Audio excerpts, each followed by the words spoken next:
y ya no está entre nosotros. Exacto. ¿Por qué? Por esto, por un tema ideológico. Claro. Pasamos a otro tema, vamos al mundo de la fascinante mundo de la política, que mucho tiene que ver con esto que estábamos hablando. Martín Rodríguez Yebra, periodista de La Nación, está en línea. Hola Martín, buen día.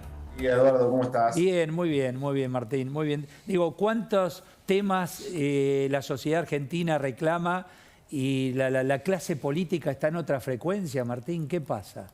Son temas profundos, ¿no? La clase política solo habla de sí misma y en ese ensimismamiento, en mirarse siempre el ombligo, a veces se le pasan estos grandes elefantes, ¿no? De problemas sociales de enorme magnitud que, bueno, no tienen el suficiente atractivo para los políticos para dedicarle la energía que eso requiere, ¿no? Porque vos fijate que tiene que ver con, obviamente, lo social, en este caso la salud, en cuanto a lo económico, que el presidente diga, porque acá ya hay un juego siniestro, que diga hay que aumentar las retenciones y salen sus ministros a desmentirlo o a negarlo, que debe ser por orden de él. Porque digo, sí, no debe haber el ministro que se corte solo, tiene que ver con el presidente. El presidente habló sin pensar, que es algo bastante habitual cuando él sale a hablar en los medios, por eso le habían puesto en algún momento una suerte de cepo interno, que era poner a una portavoz que con cierta regularidad hablara en público, que es más fácil de desmentir a un portavoz, por supuesto, que al propio presidente. Bueno, el presidente ejercitó otra vez esa idea que hace cada tanto de salir a hablar sin tener una agenda muy clara de qué es lo que quiere decir. Lo llevaron al tema de las retenciones, dijo tal vez lo que piensa, que habría que poner retenciones, pero que no tenía poder para aplicarlas, pero lo dijo de una manera tan enfática y tan convencida que en cuestión de minutos se instaló la idea de que el gobierno iba por otra suba de retenciones como ancla a los precios de los alimentos. El propio presidente es quien ordena a sus ministros, en particular al ministro Domínguez y Guzmán de Agricultura, de salir a desmentirlo. Guzmán lo había desmentido o había sido enfático también en la reunión de gabinete del día anterior en que no iba a haber un aumento de retenciones y que no era ese el camino. Bueno, el presidente se metió otra vez en un laberinto solito y generó un conflicto que además le bajó el precio de manera notable al acto político de Esteban Echeverría, que era al mediodía de ayer, que le había puesto muchísima fuerza al gobierno, muchísima intención de presentarlo como una suerte de relanzamiento, como una forma de mostrar al presidente otra vez en el ring y con ganas de dar pelea. Bueno, llegó muy debilitado a ese escenario en el que además la característica principal fueron las ausencias, ¿no? Quiso mostrar unidad y no encontró respaldo visible. Lo dejan solo, o él sabrá quién va, quién no va, hablando de intendentes, ministros, etcétera. Y aparece la reunión del PJ, un detalle no menor en estos tiempos, y después vamos a hablar también de la oposición, pero contame un poquito. Sí, bueno, a ver, el peronismo lo está mirando al presidente de reojo, ¿no? No le está poniendo el cuerpo de la manera que el presidente quisiera o que sería lógica incluso. Vos fíjate que hace un acto en Esteban Echeverría, un municipio de la provincia de Buenos Aires, y no está ni el gobernador de la provincia de Buenos Aires ni el intendente de ese municipio, ¿no? Que estaba, en este caso Fernando Grey, estaba en Roma con el Papa. O sea, lo habitual es que si el presidente va a un distrito, hagan fila los gobernadores e intendentes para tratar de estar cerca del poder, ¿no? Bueno, la imagen que transmitió el presidente, y en el peronismo estos códigos son muy claros, es de extrema debilidad, justamente porque no pudo mostrar ni que tiene con él a los que ¿No acompañan al presidente o no acompañan directamente al gobierno, incluida Cristina? No acompañan al presidente. O sea, algunos... Bueno, en el caso de Fernando Grey, que nos mencionábamos antes, tampoco está con Cristina, que es un enemigo de Máximo Kirchner.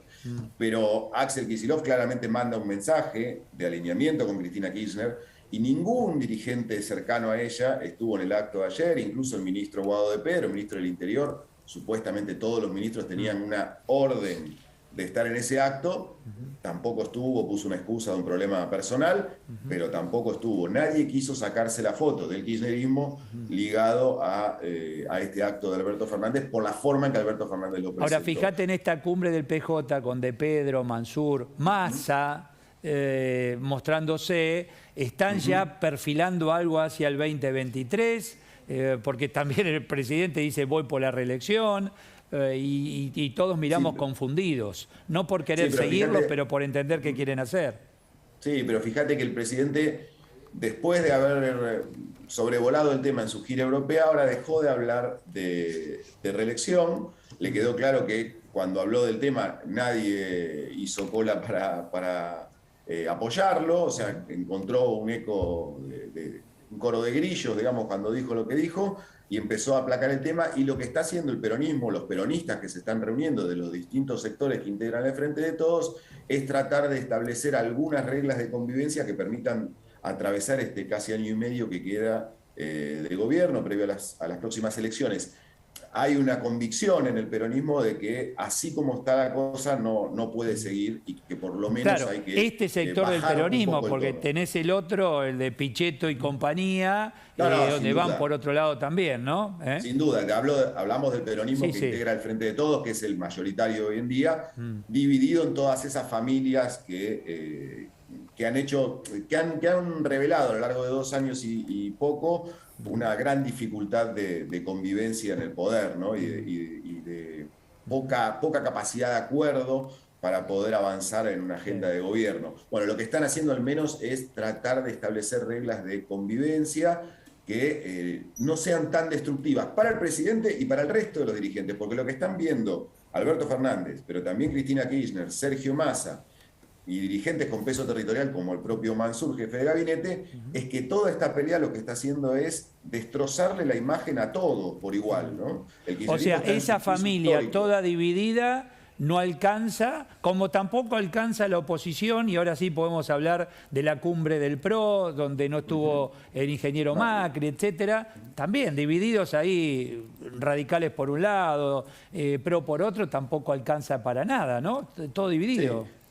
es así, hay una división muy fuerte. En el oficialismo, producto de la gestión, de los resultados de la gestión y de la última elección, esa división es mucho más acuciante. En la oposición te diría, un fenómeno opuesto, casi en espejo, la posibilidad que asumen cierta de volver al poder el año que viene, ahonda esas diferencias, sobre todo porque ven a un rival debilitado enfrente, y empieza a surgir en los distintos actores la idea de ¿para qué estar juntos si eso nos hace perder la identidad? Claro. Macri y los radicales se asumen mutuamente como cada vez más incompatibles. Entonces hay sectores que dicen, bueno, ¿para qué seguir todos juntos? Si por ahí ganamos igual separados.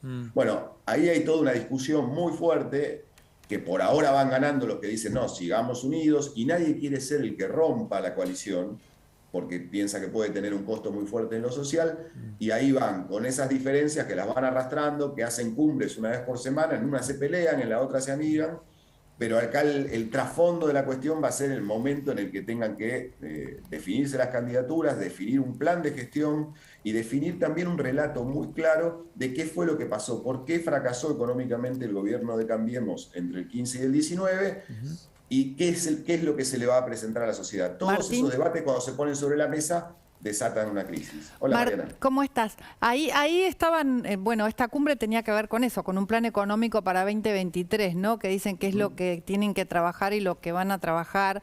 Pero te quería preguntar, de todos los líderes de Juntos por el Cambio, como vos decís, entre radicales, PRO y bueno, y todos los que están ahí uniéndose, Pichetto, Morales, Patricia Bullrich, Larreta, ¿cuál es el que más peso tiene? Macri. Mira, hoy está todo muy dividido y no hay nadie que pueda arrogarse el liderazgo absoluto del sector, ni siquiera que esté en condiciones a través de las encuestas de decir, bueno, soy el candidato natural, como por ahí lo era hace un tiempo Horacio Rodríguez Larreta antes de plancharse un poco en las encuestas. Eso cayó, Macri, eso se cayó, ¿no? bueno, a ver, el año pasado hubo un momento en el que Larreta estaba muy por encima, muy recortado del resto en las encuestas. Hoy eso no ocurre, no es que esté cayendo a pedazos, ni mucho menos, pero está estancado en un nivel más o menos alto, pero estancado Horacio Rodríguez Larreta y con algunos descensos. Hoy no está separado del resto de una manera clara, con lo cual tampoco tiene ese factor a favor de decir, bueno, yo soy el que lidera la encuesta. Y por otro lado, Macri está volviendo, está mejorando en algunos números, pero también muy lejos de números que le permitan pensar que es el candidato opuesto, ni lejos está de eso. pero sí ejerciendo un cierto liderazgo, tal vez bueno, de haber sido durante muchos años el indiscutido factor aglutinante de esta coalición, está ejerciendo ese poder y está mostrándose de una forma cada vez más certera como alguien que puede liderar. Pero tampoco hoy está claro que vaya a ser el líder. Los radicales lo resisten. En el radicalismo también están divididos entre ellos, con lo cual tampoco hay un liderazgo claro del radicalismo. Morales y no nos olvidemos del que con todos peleados le hacen el gran favor para que suba, que es Milei. Bueno, Milei es el factor que ahondó esta división, justamente porque puso sobre la mesa esas diferencias ideológicas que tienen los distintos sectores. Hasta ahora, el debate sobre qué hacer con la economía, por ejemplo, era algo que estaba fuera de la mesa de Juntos por el Cambio. No se hablaba de eso, se hablaba de temas institucionales, se hablaba de estrategias políticas, pero no se hablaba de qué rumbo se le quería dar a la economía. Bueno, Milei lo puso sobre la mesa y cuando eso se empezó a discutir adentro de Juntos por el Cambio, se ahondaron esas diferencias, se empezaron a quedar claro que, bueno, hay sectores que están más cerca, como Macri, de lo que plantea Milei, y sectores que huyen horrorizados de eso, como algunos sectores del radicalismo, y dentro del propio PRO, Horacio Rodríguez Larreta no comparte casi nada de lo que plantea Javier Milei. Entonces, también ahí mismo hay una discusión Qué fascinante que es el tema de la política, ¿no? Porque decir, ¿cómo voy a huir y voy a sacarme de encima a alguien que está acumulando seguidores y votantes? En todo caso, sentarnos a ver qué podemos hacer, aún con disensos, ¿no? Queda tiempo igual, ¿no? Para eso. Queda un poco de tiempo, digamos, para poder juntarse en algún momento, no sé. Sí, lo que pasa es que me parece que a Milei no le conviene, o Milei planteó un camino distinto, está ofertando un camino de ruptura con todo lo que se considera el establishment o lo tradicional, y Juntos por el Cambio está instalado ahí. Entonces, me parece difícil incluso que Milei quiera asimilarse a ese conglomerado, porque a él le conviene seguir jugando por afuera. Lo que no podría descartarse, que es un escenario hipotético de que se llegue a una elección con un balotaje en el que Milei quede fuera, que bueno, que Milei pueda después de alguna manera asimilarse una oferta de Juntos por el Cambio, pero eso está muy en el futuro. Aquellos que se hacen la pregunta de decir, bueno, pero Milei, vamos a suponer que gane, ¿cómo va a gobernar, etcétera? Están los ejemplos muy cercanos del caso de Boric en Chile, donde no tiene el Parlamento como uno que tampoco lo tendría acá Milei, y hay otros ejemplos, ¿no? Sí, no es nada descabellado. No es nada descabellado que gane un candidato que no tenga estructura en la Argentina. Eso podría ocurrir, tiene un tiempo además para construirla y seguramente van a aparecer muchos amigos del campeón, si le va bien, para ofrecerle estructuras en distintos territorios. Eso no es descabellado. Después, bueno, sí, veremos cómo hace para gobernar. Y hay ejemplos de países en los que candidatos de este tipo llegaron al poder y en poco tiempo se estrellaron justamente por esa falta de apoyo, y algunos que con alguna habilidad lograron después acomodarse. O sea, no creo que sea un elemento para descartar un triunfo de Milei. Creo que todavía está lejos ese triunfo y que hay otro sector de la oposición que está por lo menos más estructurado. Hay que ver si ellos saben hacer las cosas como para poder llegar con una oferta competitiva. Hay algo tan evidente. Primero, cuando lo rechazaron en Juntos por el Cambio. Segundo, no lo dejaron llevar adelante el acto en Matanza. O sea, algo mueve, porque si no, decís, no molesta, déjalo. O sea, fueron dos hechos fuertes, el caso de Matanza también por parte del peronismo. Gracias, Martín, que tengas buen fin de semana. Muchas gracias. Igualmente les mando un abrazo. Gracias, muchas gracias. Bueno, señores, a esta hora vamos a Ushuaia. Bien. Ahí vamos.